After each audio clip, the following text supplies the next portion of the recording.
We have a very special program today put on by Alvin and Laura, who's our hosts, and with a theme of finding balance. And just want to thank everyone again for coming on. I want to have a word of prayer and pass it over to them without further ado. So let's have a word of prayer. Father in heaven, thank you again for the Sabbath, for your love and your mercy, that we can come together as a church family, and despite how far or close we are, just to call upon your name, Lord. You know all our needs, especially during this time of COVID, and we're still trying to find normalcy and get back to some type of routine. And we're so thankful for Laura and Alvin leading out today, and just please be with their words, be with our hearts, that we may be receptive to hear your truth today and this afternoon. Thank you again for hearing our prayer. Send your Holy Spirit to speak to us now, we ask. In Jesus' name, amen. Amen. Over to you guys. All right. Awesome. Well, yeah, for sure. I reiterate what Richard just said, welcome everybody. I know it's been a busy Sabbath, but it's always nice to press close as a family, best we can during this time. Awesome in that. The, again, it's, I guess it's just the bunch of us here. I don't know if the folks are still coming, but you'll find that any questions we're going to have, let's just kind of put them off till maybe at the end. We'll go with that. But, if it stays the numbers that it is, maybe we can kind of interrupt and have a little conversation. That probably would be a good little dynamics there as well. And again, for everybody online, you know what? We're just applying broad strokes here. We got an hour to do this thing, so we don't have anything. The contract didn't suggest that I would have to do therapy after this. So you only get an hour of my time. All right. Good stuff. All right. So with so much going on. Oh, we just lost everybody? Oh, they just off to the side? Okay. I'm just going to change the view back. We got the slide still up for everyone? Or Pastor's on it, not us. All right, cool. Good, Pastor. You want to maybe bring up the first slide as I lead into it? Is that all right?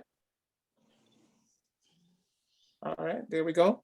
All right, so yeah, with so much going on today, again, everybody, it's such a cliche, eh? So much going on today. The pandemic. What more can we say? But outside of that, there is also, we're dealing with this situation here in Canada with the Indigenous community. Like, wow, you know what I mean? You kind of think of one place on this earth that we would have gotten it right as Canadians. I even say that as we, because we're there, right? We take ownership for this stuff, and I love our approach on it. But there's still intolerance here. You look at the situation in London, again, and even within our community. Do not let me start a vaccination conversation. You know what I mean? We're going to have trouble. So, we basically are at an intersection right now where there's so much going on. There's so much, we're completely out of our comfort zone on a lot of levels. So at this point, we just want to kind of dive into it. So we're trying to find balance in the pandemic. And as we go through it, the first thing, a little bit of nugget we want to put on you is the 21-90 rule of making changes. So basically the way that goes is, if you do something for 21 days, it becomes a habit. Right? Now, if you go a little further with that and you say, you know what, you can continue it for 90 more days, it becomes a lifestyle change.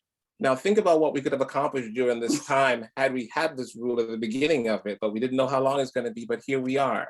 So one of the things that we want to talk about, some of the practical tips that we can offer that you guys can implement into your situation, that we can offer as a bit of a counterweight to all the things that you're going through. But the first one we want to do is have Laura just kind of lay out the groundwork for us as we go through this next little part. All right, so balance and contentment on the next slide. So we want to start with looking at our goals. We need to know where we're going before we talk about how we get there. So there's no point in talking about how we get there if we don't know what our destination is. So our destination is always balance, and with balance comes contentment. So there are many, many books that are written on how to find contentment, how to get over dissatisfaction, all of these things. There's many sermons and sessions and retreats on that. We have looked at several of them and found that basically we can boil them down to 3. And that what every person wants is to be loved, to be understood, and to be valued. Those are the 3 things that pretty much everything seems to boil down to. Now, for men, that the wording is this, it's the concept is the same, but the wording changes slightly, and it's to be respected, to be understood, and to have purpose. And when we find that when we feel all of those things, when we believe that we have all those things, we are in balance and we are content. The reason we start here is because a lot of what we do, the tasks that we do them in order to find fulfillment in one of these three areas. So a lot of times we take on tasks and we're doing things because we want to feel that we are accomplishing our purpose, or that we are valued, or that we are loved.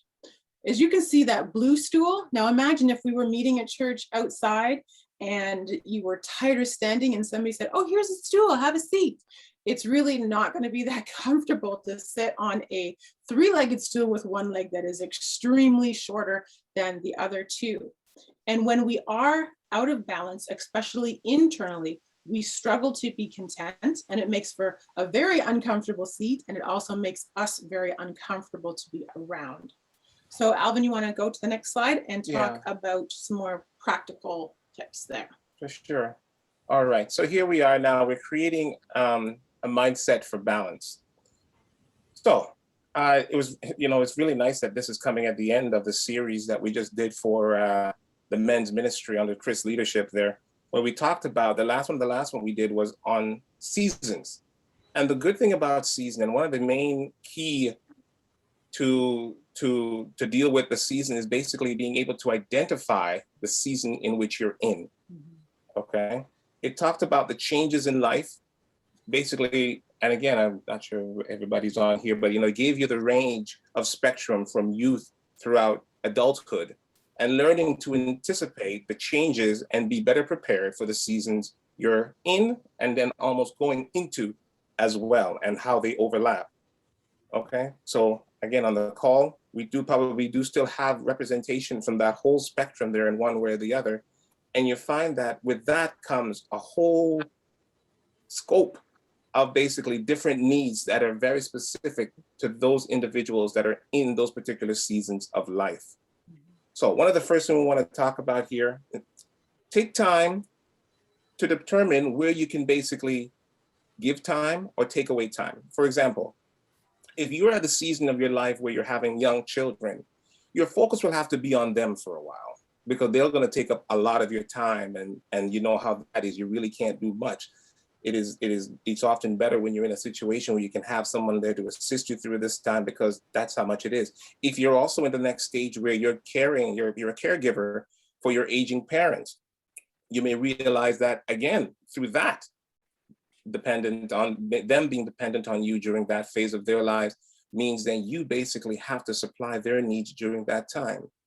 But now you've put that all on your plate, and you still have to work. You still have to do all the other things that you had to do before. So this is where you have to then kind of say, what am I willing to give up? Because you do have to give up something.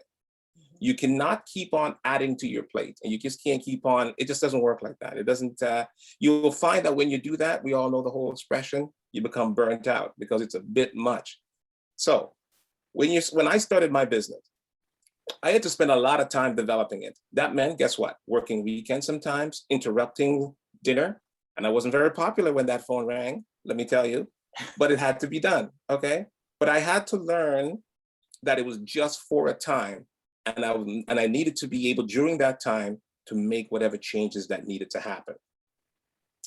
Recognize, like I mentioned before, you cannot keep the space forever. And you need to make sure for the second portion of this, you need to communicate where your focus is during this time. If you want to have a happy marriage, you need to basically tell, and I had to tell Laura, and I had to tell the kids what's going on with Dad. And because it's not like I'm doing all these things and they're not around me to see that, hey man, Dad's completely checked out. Where's Dad at? Why is Dad so stressed? Why is Dad so busy? What's Dad always doing? Why is Dad always on the phone? We get those all the time. Now, number 3, we're going to talk about identifying the source of the pressure. Now, let's face it, a lot of the pressure that we're talking about, it's you. You're the one that's putting a lot of this pressure on yourself, right? So you ask the question, do you feel like you're a failure if you don't do everything? Do you feel like you're letting people down if you don't attend everything? So basically, you then ask the question, is it actually okay if I don't attend something? Can I take a break? Is that okay? Because often you find that you think that you're letting down, and you ask them, how are we doing? Are we still good? Yeah, you are. They understand. It's okay. So this next section down, I want to talk about, you have the permission to say, no, I am unable to. Totally okay, right? It doesn't make you a bad person. And guess what? The vaccine is already out there, people. You do not need to come up with it. It's there, it's on the shelf, people are taking it. So guess what? Move on. You know what I mean? There are other things you can then do.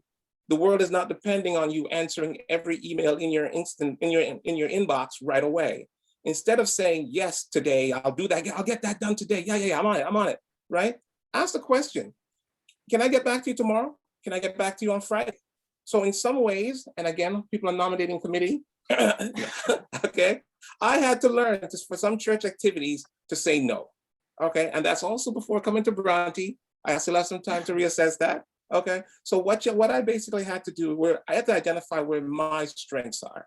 I'm a doer. I like doing things. I don't like sitting on committee, and I don't like just sitting there in meetings. You know the meetings I'm talking about, okay? And frankly, as much as I'm doing this, I do not like speaking, especially when I have to go in front of the church. It's not my thing. I do feel the pressure. I find that it's a little bit much.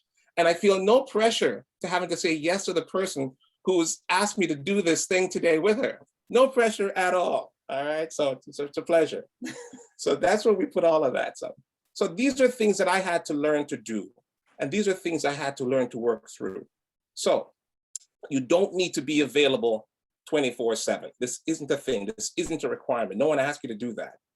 Remember the days when basically you wanted to get somebody to do something for you. You had to write them a letter. Remember that? And then we decided to become a little bit quicker. So we decided to what? Speed things up. So we started sending fax. Remember fax? We started doing fax. But all the while, in terms of trying to reach somebody in an office, oh, Alvin's on lunch. This is a receptionist now speaking. Oh, Alvin's on lunch. Can I take a message? Can I write it down? You put on a piece of paper. Remember the piece of paper you used to have to collect and get the piece of paper? And if you missed the piece of paper, it's like Alvin never existed. Yeah, those are the things that we basically went through. Nowadays, it's a text. And guess what? If you don't respond within a minute, you find that people are asking, hello, are you alive? Are you out there? Are you? Now, my family. Now, I'm not the fastest typer, but I tell you, they hate seeing my three little dots, you know, and they see it's going on for like a minute. Why is dad taking so long to type? No, you know, but that is what we're dealing with. All right. So when it is I decided to go hang out in the woods and go camping, guess what? It's no coincidence that I went to the furthest place away from signal. You don't have one for miles, to the kids' chagrin, of course, but there you go. All right, you want to go to the next one, Ben? All right, so I think it is finding balance at home.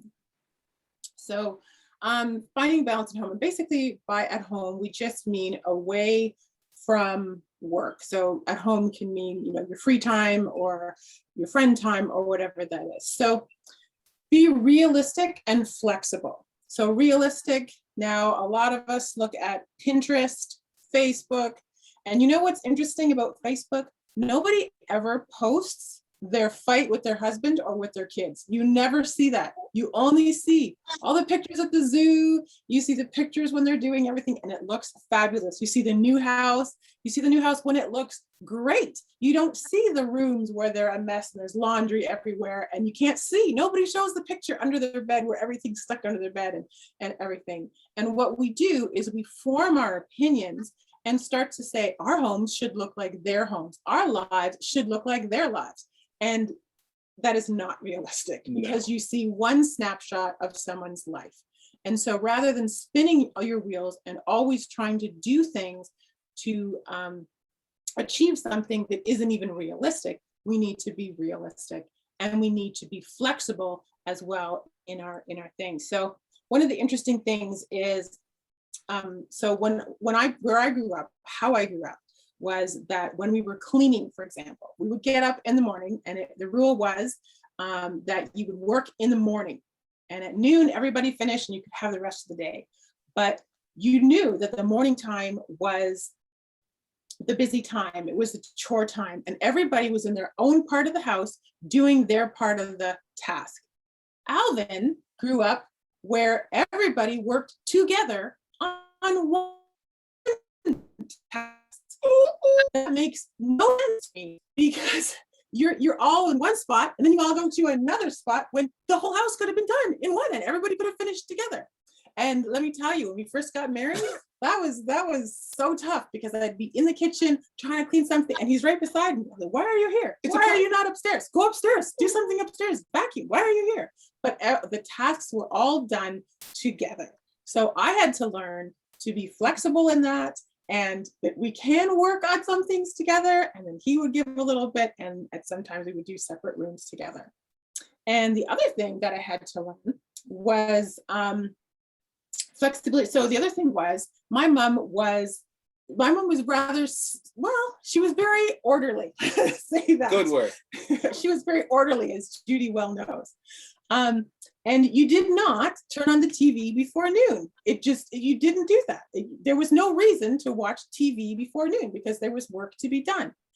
Alvin didn't quite grow up with that. And so again, it was that balance of finding how can I support him and this crazy idea of watching TV at 9 o'clock in the morning, and that that's okay. So we had to learn that balance and to recognize that some of the things that we do are because of our upbringing. Doesn't necessarily mean that they're right or they're wrong, they're just different, but we need to have that balance between us.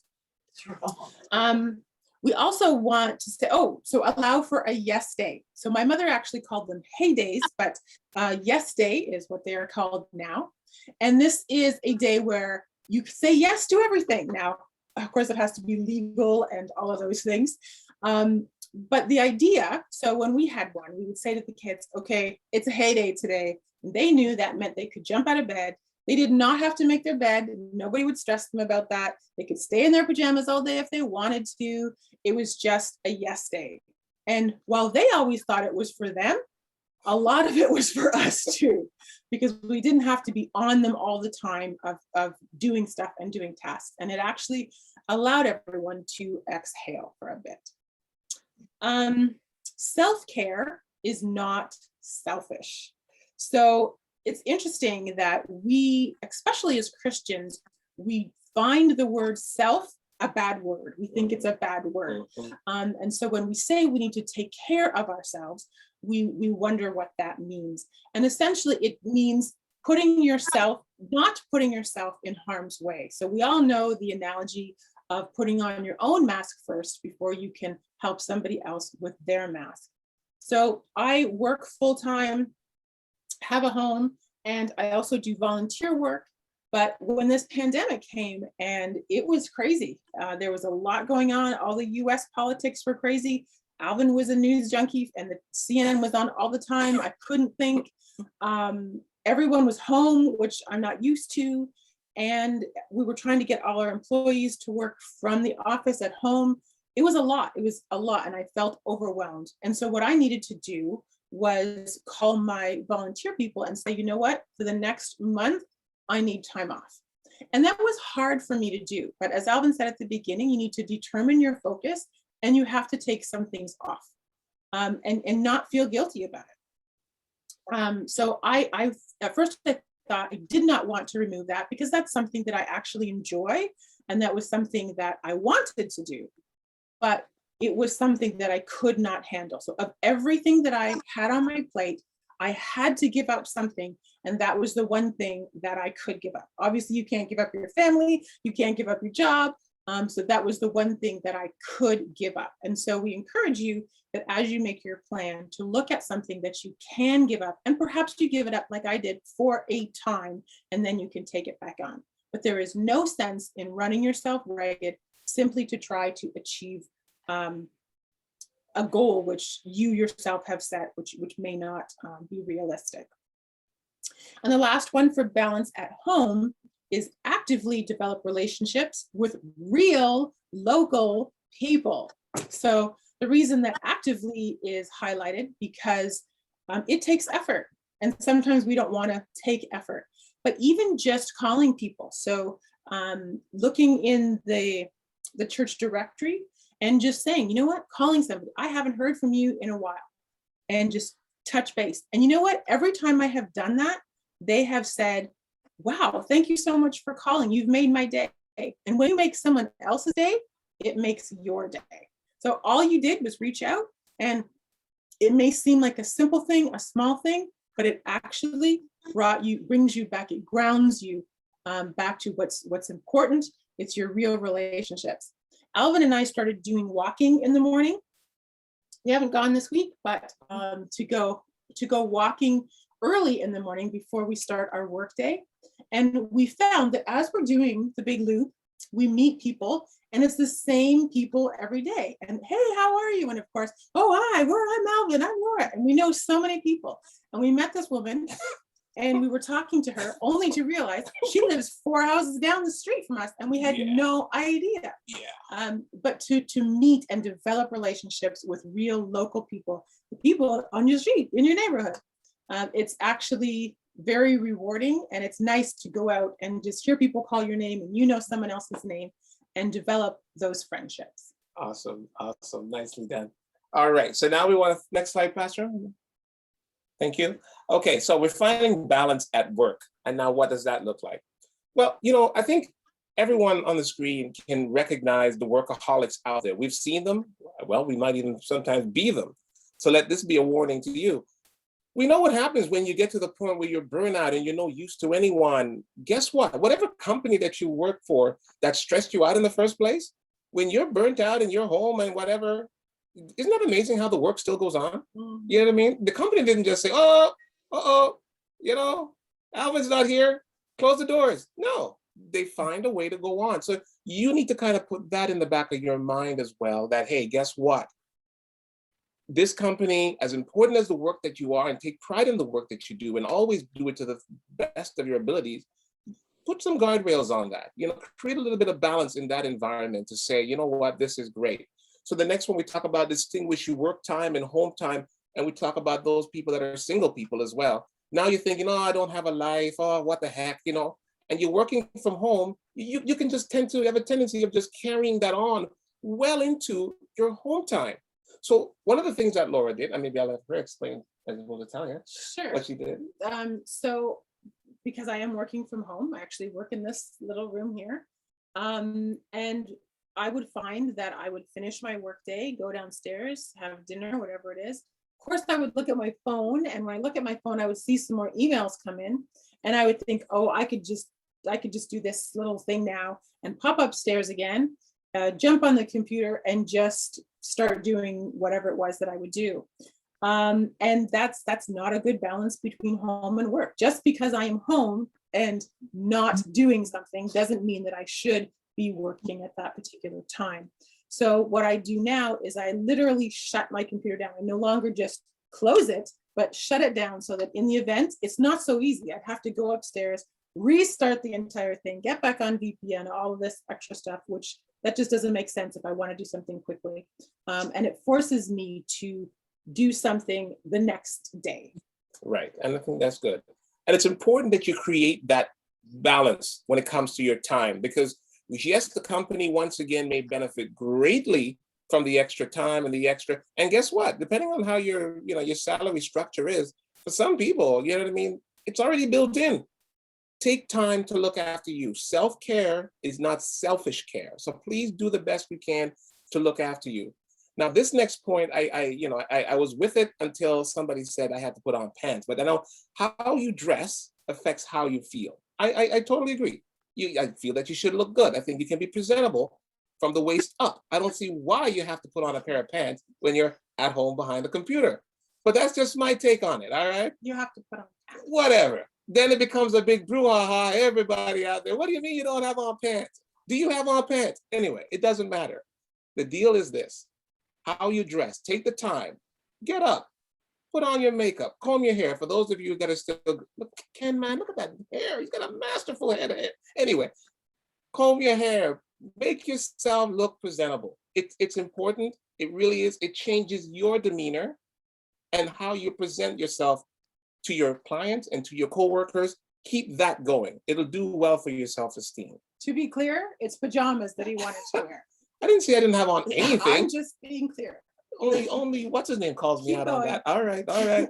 So do your thing. Laura talks about the fact that we've now become, captain and captainess of the neighborhood. We're taking walks on the blocks. We're regulars now.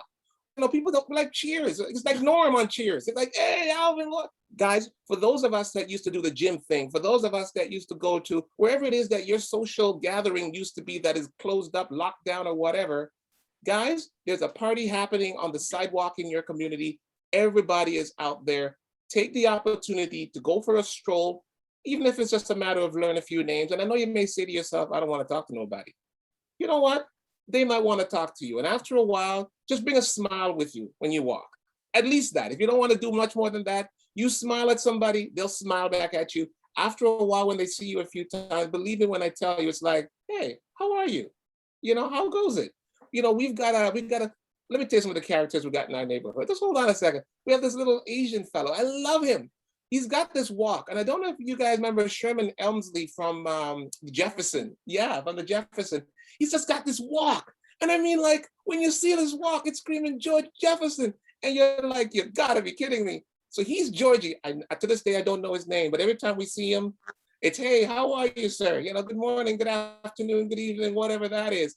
Another lady, we call her Auntie. Just a wonderful, sweet Trinidadian lady just walking around the neighborhood. And for some of them, we don't know their names. Some of them we do. But when we're there, the smile that comes with it is awesome. So get out there, get a smile to fill your work day. It works great. Talk about finding your passion. What do you love? You love more than just work. Everybody knows what I love. You know what I mean? And it's not always about fishing. There's other things. On a Thursday afternoon, there's nothing more going for the big hunt for my title that's been stolen years after years from Len. But anyway, we'll talk about it another time. It's a wonderful day to be outside with a friend. It's a That's wonderful. golf he's talking about. You don't know. Anyway. See, I love the day. I love yes days. Remember yes days? Yes days on a Thursday. Woohoo! Anyways, it is fabulous. But yeah, find what you're passionate about. Get out there. Make this time fun. A lot of companies are very, very receptive to keeping their employees in a healthy state of mind. Take advantage of it. Utilize that opportunity. You know what? In lieu of a time off because you're home, say, you know what? I want to chip out early on a Friday. The weather is changing. Stretch the envelope a little bit. If they have to say no, it can only be a no. Okay? So I'll let Laura deal with the next one on the health station.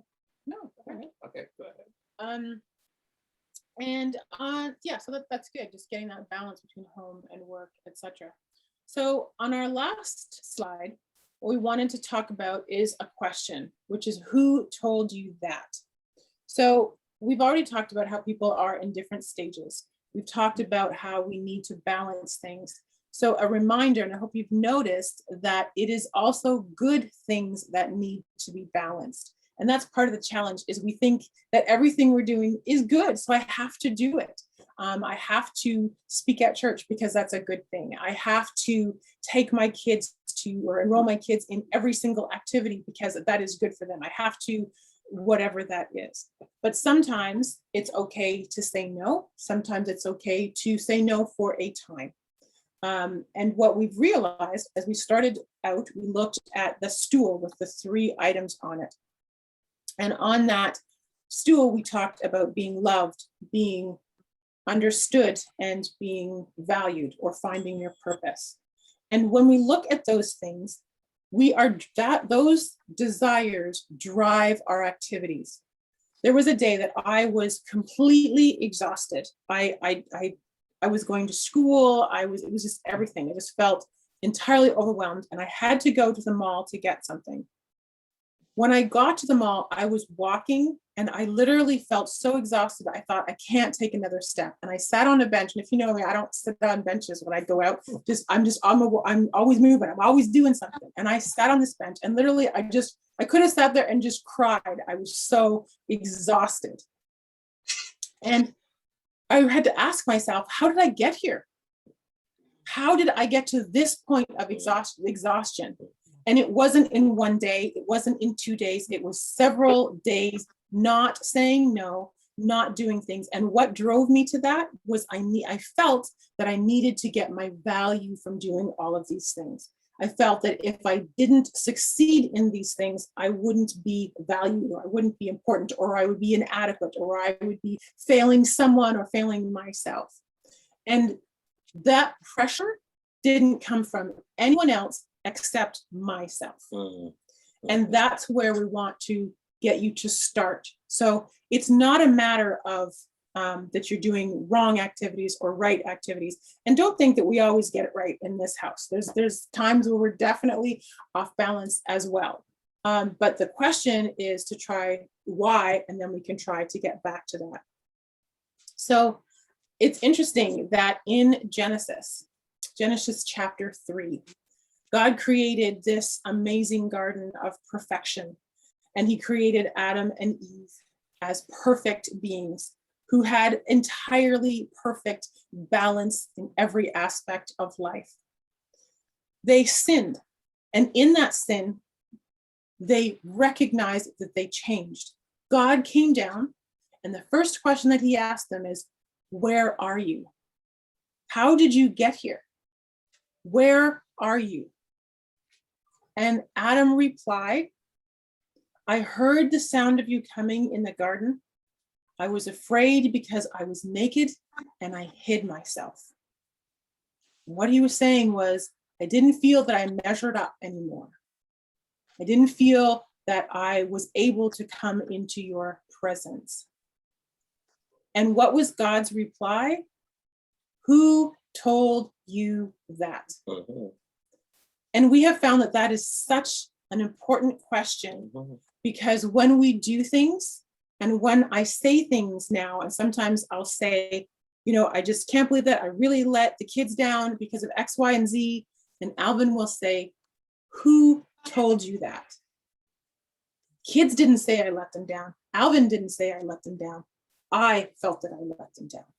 And so I'm doing these activities, we're adding things on because I feel guilty. I feel naked and afraid that you're seeing my vulnerability or whatever it is. And so I try to make up for that with activities or with other things to make up for those what I perceive as inadequacies.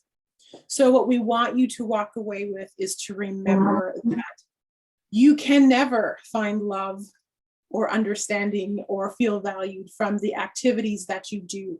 They can only come from God, because God is the source of everything. And the beauty about God is that he doesn't need the three-legged stool, because he doesn't need to find love and be understood and feel valued, because he is self-existent all by himself. And once we rely on him, then we can find that balance. Again, we want to leave you with the fact that it is often for a season. So we're talking about a women's group that I was working with for a while. And on the group, we had some women who had older children, who had younger children, who had no children, who were single, whatever it was.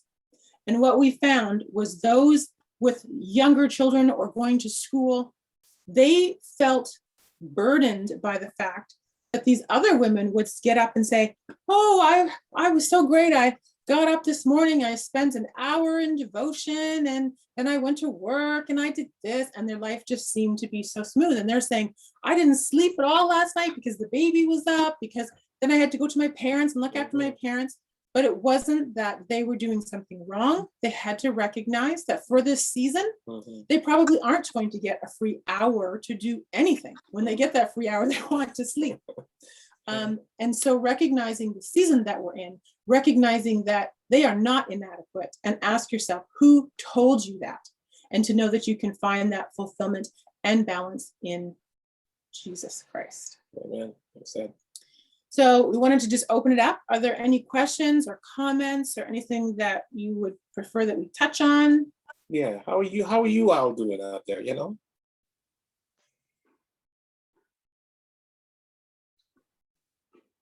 I see a hand, Judy?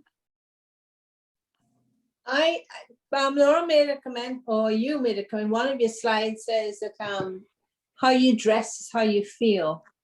But I think sometimes we put pressure on other people to dress a certain way when we're not comfortable that way. So we have to know ourselves, and we have to know what we like and what we don't like. And I'll give you a little example. My mother was she was always well put together, and she would have clothes made for me that I didn't feel comfortable wearing. I remember when I got back from England one year, and she had this mini made for me, and it was almost right up to the top of my thigh. And I just didn't feel comfortable wearing it. So we have to know ourselves, and we have to stand up for what we believe in. And like Alvin says, you wanted to wear pajamas with a proper top, I would do that. Hey, love you, Judy. Love you. I would do Amen. that. You know, you're comfortable. Where's Alan? doing it. You know, and I am glad I've reached this age, because I've reached this age now, and it doesn't matter what anybody says about me or says to me. It doesn't matter. Whereas before I was so self-conscious of what was being said and how I looked and how I felt. So we have to know ourselves. There you go. And I do completely agree. And I think that was the point that we were trying to make, not that you have to wear a suit or you can't be in pajamas, but how you affect, what you wear affects how you feel. So just as you were saying, if you put something on and you did not feel comfortable, then you're not going to be comfortable. Right. So That's you right. need to find something that is comfortable for you. So Len? yes, how you dress affects how you feel. Len? I'm just happy that Jerry feels like wearing a shirt today. Oh, mercy. Jerry, it's still church, Jerry. It's not sunset yet. Indeed. But you know what? But the frame of mind, what happens between the ears is so important. I'm glad that there's such a focus on the mental health. You know what I mean? Like, I tell you, man, when I get that call from Len, sometime I'm going through some weeks and it's like, you know what? I'm going out there. I'm getting out there. The break does you good, man. So I'm really grateful for those connections. And how is everyone else doing? Talk to me.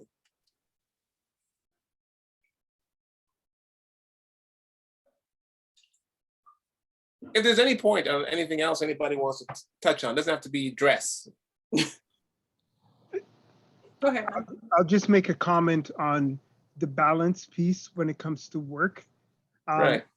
I've been working from home for, I don't know, 12 years. So I was used to it. So it hasn't been a change for me. But when I speak to other people where this is a new experience, you literally have to set boundaries and for the people that you work with, because they know that you're at home. They know they have access to you. So it's important for you to set boundaries. If it's a break, you book a meeting in your calendar for 45 minutes or an hour, and then just say you're out of office and just block those times off. And then when you shut down your computer, shut it down. Most of us, very few people have careers where it can't wait till the morning. Everything can wait. And when you're on vacation, the work gets done. Somehow it gets done when you're not there to do it. So don't feel the burden of continuing to work into the evening and after when you should be having a better balance now that you're at home. And don't be afraid to take some time off in the middle of the day. Go take a nap on the couch for 15 minutes. You come back refreshed. Go for a walk around the block. He does that so well. I got a futon in my office for a reason. Right. Go for a walk around the block. Do something. Interact on a social level. I think the piece that is missing for most of us is when I started working from home, I recognized that I need to be social. And in the summer, it's great. I can go play golf with people. And but in the winter, you're just really isolated even more. And where you're able, I used to book lunches with my friends, a different person every week. And I would sort of have a lunch and you'd get out of the house every once in a while. It's harder in the pandemic, but book time in your calendar. Okay, today I'm catching up with somebody, and then you book it off and make sure you put it in your calendar. It's important. I'll give the, I guess, the religious side of things. And it's actually good that we had this today because it balances with the sermon, right? The sermon was all about, go and work. But even Jesus himself, there's times where he went off by himself. He needed his time. There was times where he would sleep.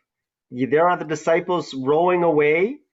Jesus isn't like, oh, let me help. No, Jesus is like, listen, I'm going to go to sleep, right? And so, you need to find that balance. And the other thing that I would really suggest is nature. You can relax so much more when you're surrounded by grass and shrubs and trees and whatever it is, right? I mean, there's studies on this. A 15-minute walk down the city street is nothing compared to a 15-minute walk in a forest or in a park. So I would really emphasize that as well. Just try to get into nature as much as you can. I'm glad that you said that, Pastor. And in a lot of ways, like, what you spoke about today. Anyway, I'll fill you in next week when we see each other. But I mean, like, there are gentlemen who are going to be on this trip coming up this weekend that have never been in this space before. And what they will experience outside the bugs and all of that is always such an overwhelming experience, I find, for some. But you have to allow, you're right, you have to allow for that time to just take it in. It is awesome. And you kind of think, this is here every single day. The only thing that's missing is really you. And do you make the time to be in this space? It's here for you, right? So anyway, we'll talk more about that, but that's awesome, man. And thank you for coming along. That's great for you to pull away. A lot of pastors are just way too busy to do it, but that's good for you. Kudos, man. It's good. I think, Len, did you have your hand up? No? Okay. So I think that's pretty much it from us, unless anybody has anything. And then Pastor, if you want to just maybe say prayer or remind us of the times that we can meet with you to pray, or you don't have regular office hours, I don't think, but whatever it is when we can meet with you. And thank you to Richard for the opportunity today as well. Good seeing you too, Flora. Thank you, guys. Yeah, in terms of connecting, you can always phone call. Now, I get a lot of calls from people I'm getting sued and duct cleaning and all these things like that. It's those crank calls. So a lot of times I let the phone run through just because literally it's every 10 minutes sometimes. Leave a message. I'll get back to you quickly. But if you do call, just leave a message. If you want to meet in person, again, we can set something up. I am, as much as I can, well, every week basically, Thursdays, 6 to 7. But I'm more than willing to, drive out and meet up with people, as long as you feel comfortable with that. Yeah, just a phone call away, really. So if anyone ever needs that. Any last comments before we pray? I had one comment, and it was on, well, there's two things stood up for me. One on self-care, that sometimes we often associate anything self-related as being negative, and it's just not true. So I'm glad you brought that up. And the other thing that really stood out for me was being okay with saying no.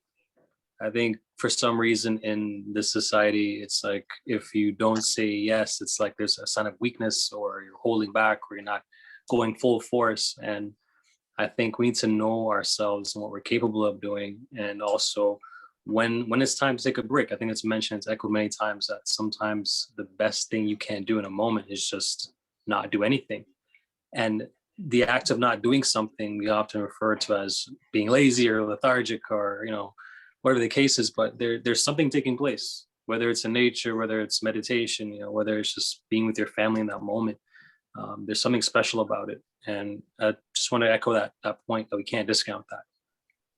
Mm-hmm. Yeah, I always use nature as an example. I mean, outside of maybe bees and ants, no one works like human beings.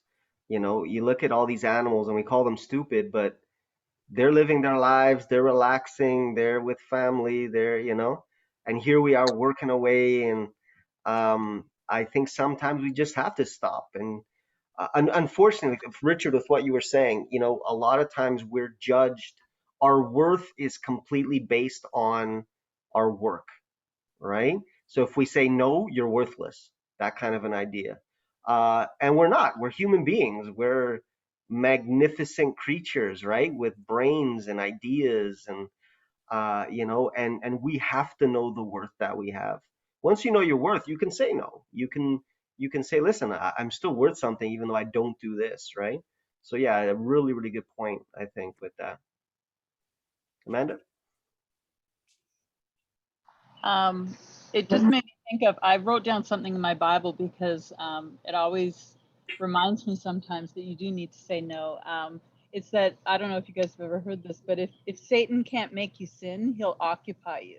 So he will make sure that you are too busy to do the things that are important, whether it's your family or reading your Bible or just sitting down and being still so that you can hear God's voice. So I always have to put that as a reminder because as you get older, one of the nice things about getting older is you do get more comfortable with saying no and setting boundaries. When you're younger, you tend to be more pleasing to everybody and wanting to say yes so that you're not, letting people down. So I think it's unfortunate that you have to wait until you're older to be able to realize that it's okay to say no and not worry about what everybody else is thinking. But thank you so much. Both of you guys did a great job and really, really good points.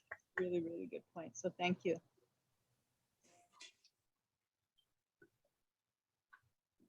All right, let's just play. Let's just pray, and I guess we'll wrap up. God, thank you, Lord, for just bringing us all here together. I pray, Lord, that we can just remember some of the points that were given today, Lord. Help us to find that balance with every aspect of our lives, Lord, physically, socially, within our marriage, with our kids, with you. God, yes, we live in turbulent times, but we can learn to sleep on a boat like Jesus did, even in the storm, God. So I just pray, Lord, that you create that peace in us, Lord, that you give us the abilities and the talents and the right mindset to find that balance, to really be the people that you want us to be. Be with everyone here, Lord. Be with those that will probably listen later on online, and just help everyone, Lord, that's struggling right now through the pandemic. I pray this, God, in your holy name. Amen. All right, folks. Thanks for the opportunity, everyone. Have a great rest of your Sabbath. Enjoy the sun outdoors. Right on. Bye. Be blessed. Thank you, Thanks, Alvin. Laura and Laura. Alvin. Hey, you too. Thanks, Stephen. Thank you. Thank you, Thanks, Laura. Thank guys. you, Bye, Alvin. everyone. Take care. Good to see you Thanks, guys. Laura. Bye. Thanks, Alvin. Take care. Bye now. Thanks, Okay, guys. bye. Rich, how are